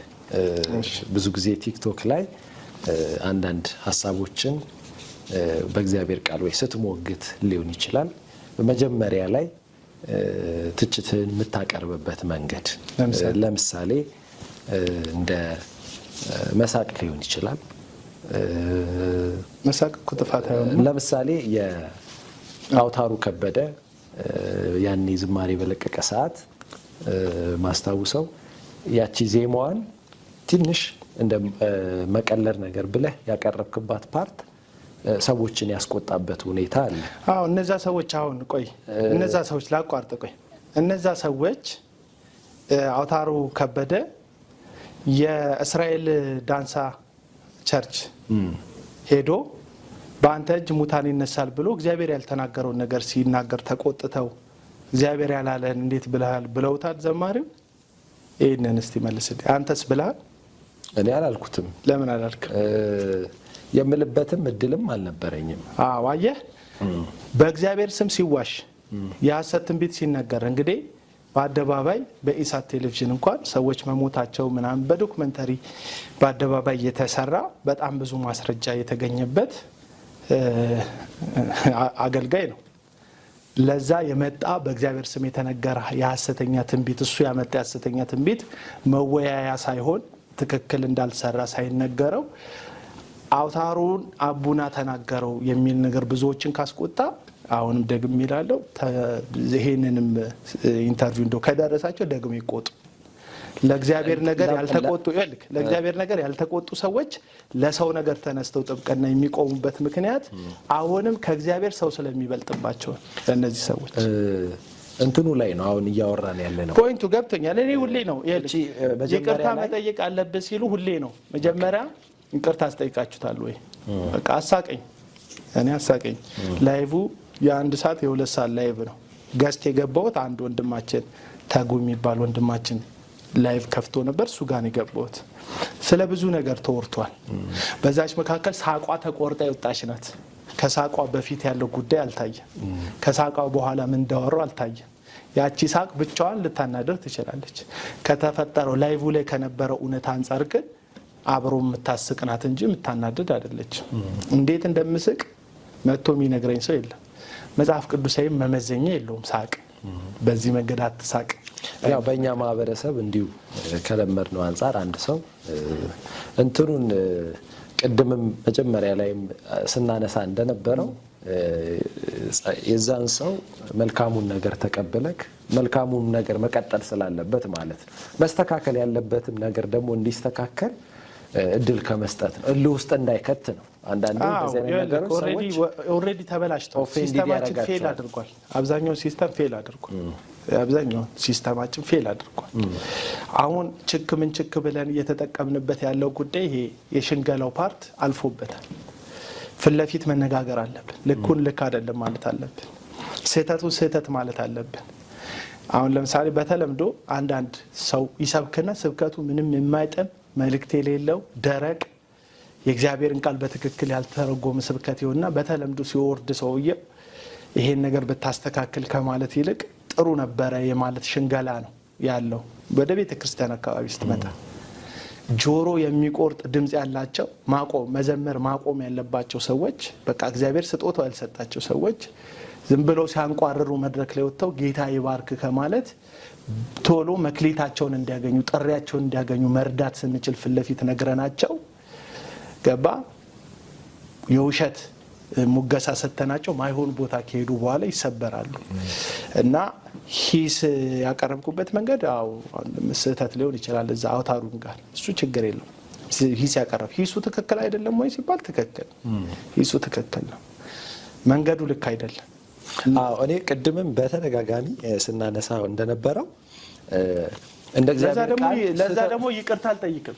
እንደ እግዚአብሔር ቃል ይቅርታ ማልጠይቀው ለዛ ደግሞ ይቅርታ ማልጠይቀው ይቅርታ ባለመጠየቅ የሚከፈለው ዋጋ ኦሬዲ ሰጥተውኛል። ሰዎች ሰድበውኛል፣ ረግበውኛል፣ አጥላልተውኛል። ቪዲዮ ሰርተው ሙልጭ አድርገው ቤተሰቤን እኔን ምናምን ሰድበውኛል። ሰው ዋጋውን እኮ ከፈልኩኝ። ቃለቀ ለአንድ ጥፋት ራሱን ችለው ኮንሲኩዌንስ ያለው የሚያስከፍል ክፍያውን ከተቀበልከው በኋላ ለምሳሌ አንድ ሰው የሆነ ወንጀል ሰርቶ ገብቶ ፍርድ ቤት የወሰነበትን ፍርድ ሰዓት ከወጣ በኋላ ለምን ይቅርታ ይጠይቃል? ተቀጥቻለሁ ለነገር ዋጋ ከፍያለሁ አጠፋ ለሚሉት ይቅርታ የምጠይቅ የነበረው እንዶ ጥፋቴን ብቻ የነገሩኝ ሰዎች ቢሆኑ ቪዲዮቹን ተመልከታቸው እንዴት እንደሚሰድቡኝ እንዴት እንደሚያጥላሉ። ስለዚህ ዋጋውን ተቀብያለሁ፣ ይቅርታ አልጠይቅም። ክፍያውን ከፍያለሁ። ተመላልሰናል። እኔ ካጠፋሁት በላይ አጥፍተው አስከፍለውኛል ዋጋ። ምንም ይቅርታ አልጠይቃቸው። እንግዲህ አሁን ጥያቄዎቼን እየጨረስኩኝ ወይም እያገባደርኩ ነው የምገኘው። ማገለግለው አገልግሎት ፍሬያማ ነኝ ወይ ብለህ ታስባለህ? የሰዎች ህይወትስ ተቀይሯል?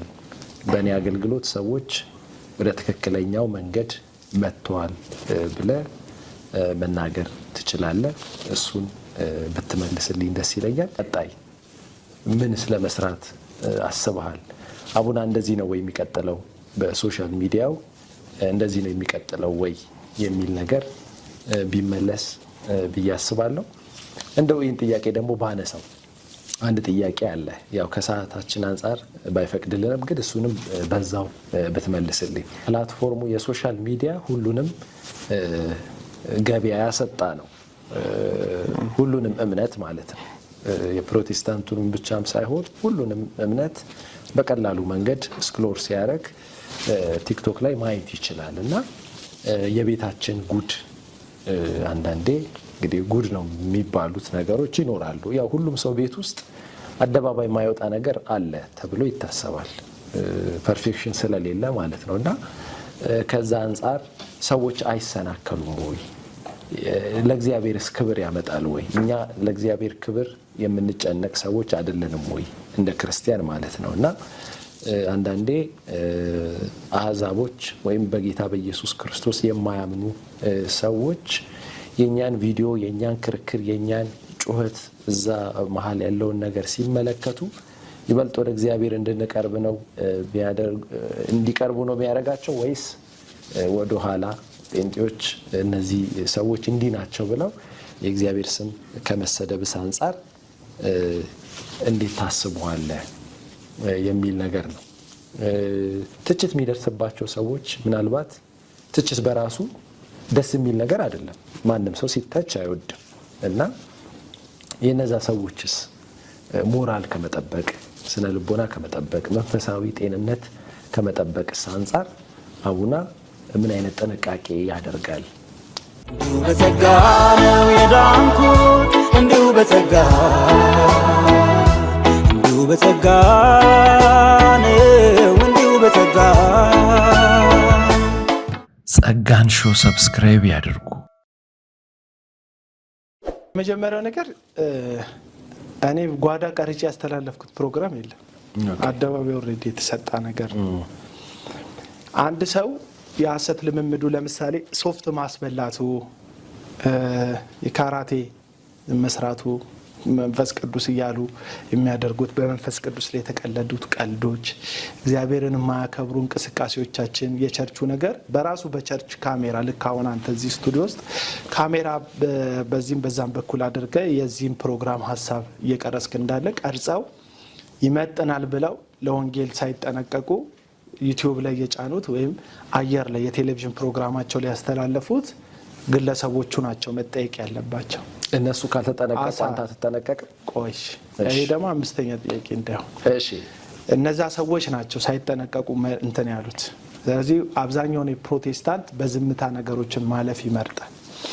ዝምታ ደግሞ ለውጭ ሰዎች አንድነን የሚል መልእክት ያስተላልፋል።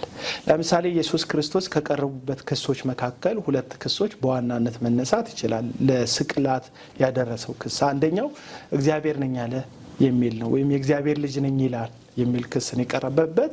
ሁለተኛው ደግሞ የአይሁድ ንጉስ የሚል ከላዩ ላይ በአርማይክና በዕብራይስጥ የጻፉበት ጽሑፍ ማለት ነው። ይህ የአይሁድ ንጉስ ነው ብለው አይደል ከላይ የጻፉበት። እነዚህ ሁለት ክሶች ኢየሱስ ክርስቶስ መልስ ሰጥቶባቸው የኢሳይያስ መጽሐፍ ምዕራፍ 53 እንደሚናገር በሸላተኞቹ ፊት ዝም እንደሚል እንደሚታረድ በግ ዝም አለ፣ አፉንም አልከፈተም ይላል መጽሐፍ ቅዱስ። ኢየሱስ ዝም ነው ያለው። ለምን? የከሰሱትን ክስ ስለተቀበለው ነው። አይ እኔ ያላልኩም ካለ የእግዚአብሔር ልጅ አይደለሁም እያለ እየካደ ነው። አይ እኔ የአይሁድ ንጉስ አይደለሁም ካለ በአባቱ በዳዊት ዙፋን ላይ ለዘላለም የሚነግስ የሚጠበቅ በነቢያት መጽሐፍ የተነገረለትን ትንቢት እየተቃወመ ነው የሚሆነው። ስለዚህ ክሱን ኢየሱስ ስለተቀበለ ዝም ብሏል። ዝምታ ባይ ዲፎልት ክሱን ተስማምቼበታለሁ ወይም ተቀብየዋለሁ ማለት ነው። እነዚህ የሐሰት ልምምድና የሚለማመዱ ሐዋርያት፣ ነቢያት፣ አስተማሪዎች ትምህርታቸውን ልምምዳቸው ሚዲያ ላይ ሲለቁ በጣም ብዙ ማጆሪቲ የሚባል የፕሮቴስታንት ወገን ዝም ነው የሚለው። ዝምታው ምንድነው? ለሌላው እምነት ተከታይ ምንድነው? ሙሉ ፕሮቴስታንቶች እንደዚህ ናቸው የሚል ስም ልጠፋ ነው። ሶፍት ምናስበላ ነው ይመስላቸው። ቅጣምባር የወጣውን አምልኮ ስርዓት ምንከተል ነው ይመስላቸው። በዘፈቀደ እግዚአብሔር ያላለን ምንል ነው ይመስላቸው። ለምን? እነዛ ሰዎች ሲያጠፉ ወተን እኛን አይወክሉንም አሊያ መጽሐፍ ቅዱስ አይፈቅድም ብለን ስላልተናገርን ዝም ነው ያለ። በብሉይ ኪዳን የሙሴ ሕግ ላይ አንድ ሕግ ነበረ። አንዲት ሴት ስትደፈር ዝም ካለች አብሯ ከደፋሪዋ ጋር እንድትወገር የሚያስብ። ከጮች ከተቃወመች ግን ስለ ጩኸቷ አልፈቀደችምና እሷን ትታችሁ ምን ደፋሪውን ውገሩት የሚል ትእዛዝ ነበረ በብሉይ ኪዳን። ዝምታ አብሮ የሚያስወገር ነገር ነው። ስለዚህ በጣም ብዙ ሰዎች ጌታን እያሰደቡ ያሉት በእነዚህ ነውረኛ ለእግዚአብሔር ቃል በማይጠነቀቁ ሆዳቸው አምላካቸው ክብራቸው በኖራቸው በሆኑ ሰዎች ስህተት ዝም ስላሉ ነው።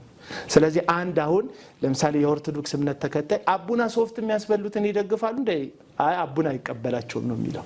ነገ ወንጌል ስሰራ ስለምሰራ ወንጌል አንድ ኦርቶዶክሳዊ ሊጠይቀኝ ይችላል እንጂ እኔ ስላላጠፋሁት ግን እኔን ወካይ ሆኖ ባይ ዲፎልት ፊት ለፊት በመጣ በአንድ ሐሰተኛ ነቢይ ስህተት ምክንያት እኔ አልጠየቅም። እኔ ነፃ ነኝ። ገባ? ሁሉም ወንጌላዊ እንደዚህ ናቸው ብለው ሲያስቡ ሁላችንም እንደዛ እንዳልሆነን እየመሰከርኩ ነው። እኛ የእግዚአብሔር ቃል ነው መመሪያችን። ይሄ ልምምድ አሾልከው ያስገቡት ሾልከው የገቡ ሐሰተኛ ተክሎች ናቸው እንጂ የሚያደርጉት የሁላችንም በጣም ጨዋ አብያተ ክርስቲያናት አሉ። የኔ ቤተ ክርስቲያን ይህን ልምምድ አትከተልም እያልኩ ነው። ስለዚህ በምከሰሰው ክስ አብሬ አልሰለፍም ወይም የኔ ነው ብዬ በዝምታ ነገሩን አልቀበለውም። አንደኛው ይሄ ነው። ስለ ፍሬያማነት የጠየቀኝን ነገር ለመመለስ ፍሬያማነትን የሚመዝኑት ሰዎች ናቸው። አሁን ለምሳሌ ኮመንት ላይ ይሄንን ሳወራ ምንም ፍሬ አላፈራ ምንም አላመጣም ቀጥለዋል ምናምን ይለኛል። አዎ ይቀጥላሉ። መጽሐፍ የመጨረሻ ዘመን ነው። ክፋት፣ አመጽ ምናምን ይቀጥላል። አመጽ ሲቀጥል ዝም ልበል አልልም። የቻልኩትን ያክል እጠራለሁ። መጥምቁ ዮሐንስ በቤተ መንግስት ውስጥ ያለ የወንድሙን ሚስት ነጥቆ ያገባውን ሰው በመናገሩ ነው የአንገቱ የተቀላው አይደል? ያቺ ባሏን ትታ ንጉሱን ያገባች ሴት መጥምቁ ዮሐንስ ስለተቀላ ባልየውን ትተዋለች እንዴ? አልተወችውም። ግን ጽድቅን ተናግሮ ነው ያለፈው። የሚመዘነው ነገሩ ላይ በመጣው ለውጥ አይደለም። አንዳንዶች የሚመስላቸው እነዚህ የተናገርኳቸው ሰዎች መድረክ ቢያጡ የኔ ለውጥ እንደመጣ አይደል። ለውጡማ መጥቷል። ብዙ አውሮፓና አሜሪካ ያሉ ገንዘብ የሚልኩላቸው ሰዎች ገንዘብ መላካቁ በጣም ሲሸወዱ የነበሩ ትዳራቸውን ሊፈቱ ጫፍ የደረሱ ሰዎች ትዳራቸውን ሴቭ አድርገዋል። የእግዚአብሔርን ቃል መመዘኛ አድርጉት የሚል የኔ ብቻ ሳይሆን የሌሎች ወንድሞች ጩኸት ተሰምቶ አሁን ብዙ ሰዎች በእግዚአብሔር ቃል ነገርን ማጥራት ጀምረዋል። እነዛን ሰዎች መቃወም ከእግዚአብሔር እንደሚያስቀጽፍ እንደሚያስገድል የሆነ ነገር እንደሚደርስ የሚያስቡ በተቀባ ሰው ላይ እጅን አታንሳ የሚል የተሳሳተ ትምህርት ተምረው ከብሉይ ኪዳን የመጣ ትምህርት በአዲስ ኪዳን አሁን አንድ የተቀባ አንድ ንጉስ ነው ያለን፣ አንድ ቅቡ ነው ያለን። ሁላችንም የዚህ ቅባት የመንፈስ ቅዱስ ተካፋዮች ነን እንጂ ስፔሻል መንገድ የተቀባ ሰው የለም። ስለዚህ የሆነን ሰው ተናገርክና ትቀሰፋለህ የሚል ትምህርት የለም። በስህተት መንገድ ከሄደ ምንም ቀደምት ቢሆን ጴጥሮስ በጳውሎስ ይገሰጻል። በቃ ልክ አይደለም። እንግዲህ ጴጥሮስ የስህተት ትምህርት አይደለም ያስገባው፣ በግብዝነት ግን አይሁድና አሕዛብ መካከል ላይ የሚለዋወጥ ህይወት ስለነበረው ልክ አይደለም ብሎ ጳውሎስ ስቲል እስካሁን በመናነበው በገላትያን መጽሐፍ ላይ ለፊት ገጽ ላይ አስቀምጦልናል። ስለዚህ መናገር መቃወም እንደማያስቀስፍ ቢያንስ ያውቃሉ። አንዳንድ ሰዎች የሚሞቱ ነው የሚመስላቸው ሐሰተኛ ነብይን ስትናገር። አንገት የሚጠመም እግር የሚሸናከል ምናምን ለምን ያስፈራሯቸዋል። የተቀባውኝ በሞት ትነቀላለህ ምናምን ይላሉ። ይሄው አቤል አቡና አለ የተቃወመ እየለመለመ በወንዝ ዳር እንደተተከለ ፍሬ እንደሚያፈራ ቅጠሉ እንደማይደርቅ እንደለመለመ ዛፍ እግዚአብሔር ልጅ ኢየሱስን እያሳየ እየኖረ ነው። ጉዳዩ የመቀበል ያለመቀበል። በጣም ብዙ ሰው ቢቀበል ይፈራ ነበር። ምክንያቱም ሐሰተኞችን ነው ብዙ ሰው የሚቀበል። ስለዚህ እግዚአብሔር እየከበረበት ነው፣ በደንብ ሰዎች ደግሞ እየተቀየሩበት ነው፣ እየተለወጡ። ሁሉም ሰው ግን አይደለም መንገዳቸውን።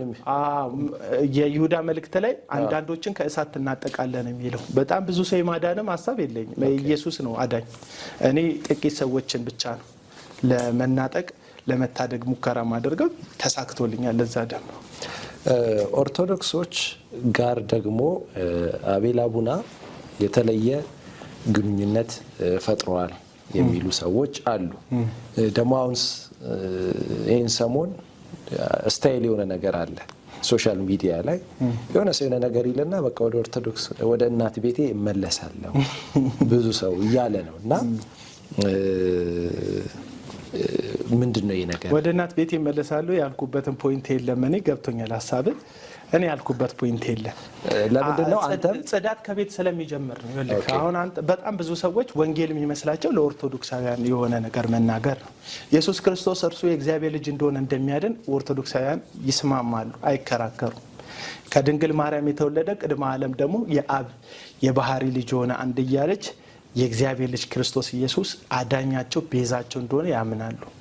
ወንጌል እንንገራቸው በሚለው ጉዳይ ላይ ችግር የለም። ወንጌል ለቤተ ክርስቲያን ይነገራል። ለእኔ ላለሁበት ለኦርቶዶክሳውያን ቢነገር ችግር የለውም። ግን አሁን ቶፕ 10 ሊስት እናውጣ ብንል እንደ ወንጌላዊ አብያተ ክርስቲያናት ከኦርቶዶክስ በላይ የእስልምናን ወንጌል የመስራት ነገር የለንም። ኢየሱስ ክርስቶስ ፍጡር ነው አልተሰቀለም የሚል እምነት ጎረቤት እያለ ነገር ግን ለኦርቶዶክሳውያን በቃ ጨለማ ውስጥ እንዳሉ አድርጎ የመስራት ልምድ አለ። የነሱን ስህተት የነሱን ችግር የነሱን ነገር ማውጣት ለአብዛኛው ሰው ወንጌል ነው። እሱ ነገር ቤት ውስጥ ያለ ግን ጉዳይ አለ። እኔ ጽዳት ከቤት ይጀምራል ባይ ነኝ።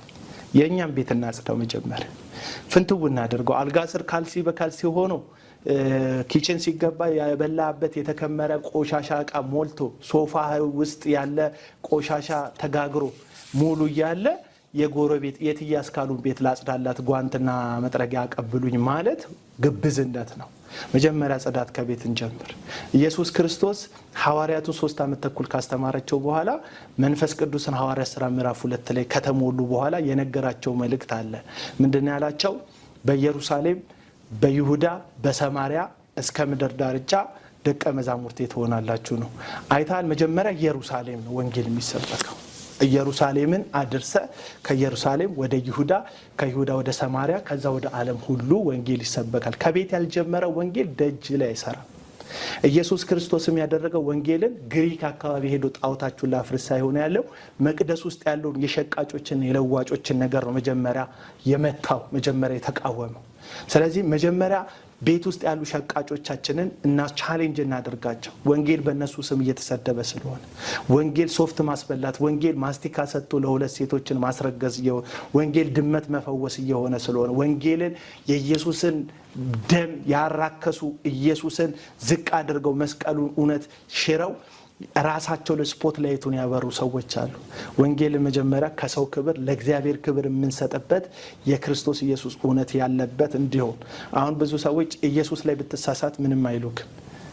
ነብያቸው ላይ ብትናገር ግን እንትናቸውን ገጀራቸውን ስለሆነ የሚነሱበት የኮመንት ገጀራ ያነሳሉ፣ የስድብ ገጀራ ያነሳሉ፣ ኢንቦክስ ባሳይክ ዛቻ ምናምን በቃ አየክ። የተለወጠ መስቀሉ የቀየረው ስጋውን አዳምነቱን የካደ የጣለ ሰው የተለወጠ ሰው ምንም እንኳን የሚወደውን ሰው እንኳን የተናገርኩበት ቢመስለው የሆነ ሊያሳይ የሚገባ የህይወት ፍሬ አለ።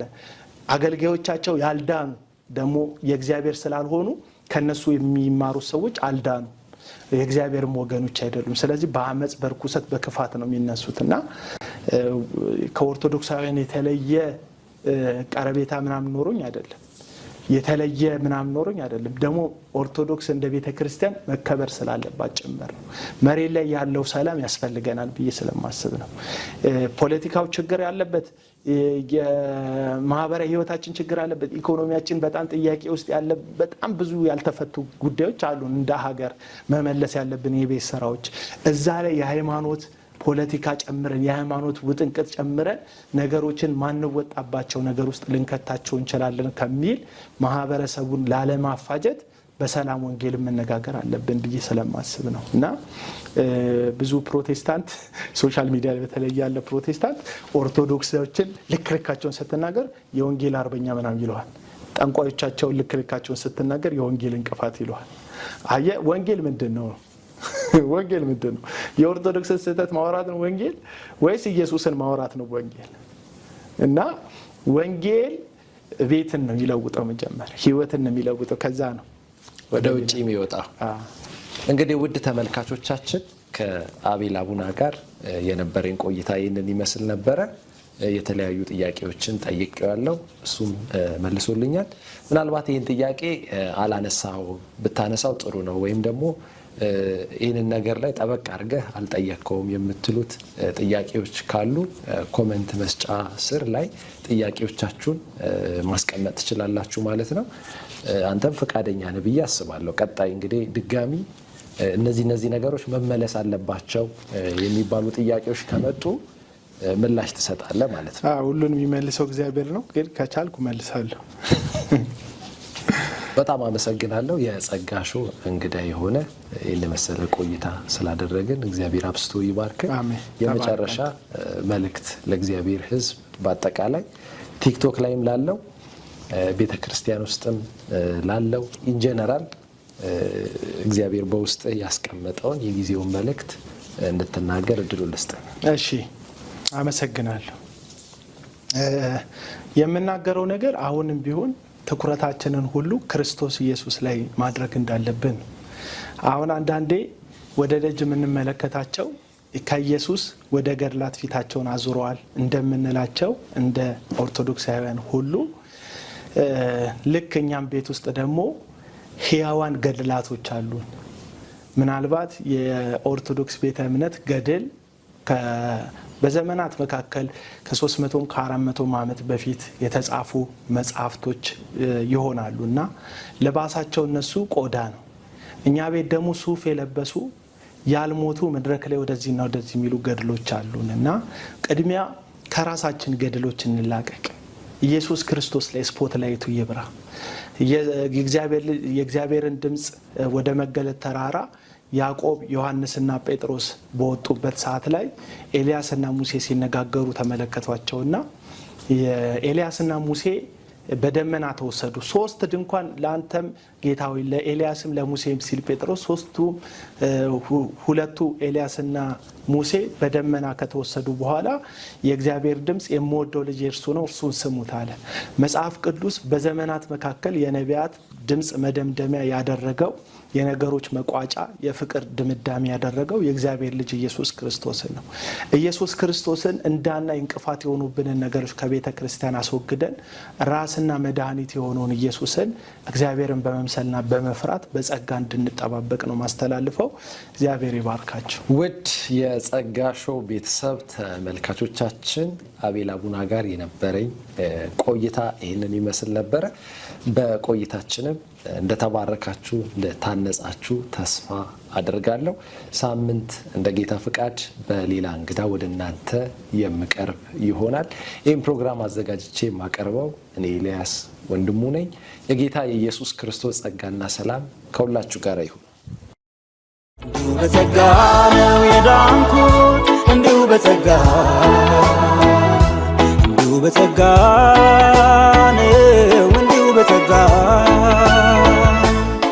ጸጋን ሾው ሰብስክራይብ ያድርጉ።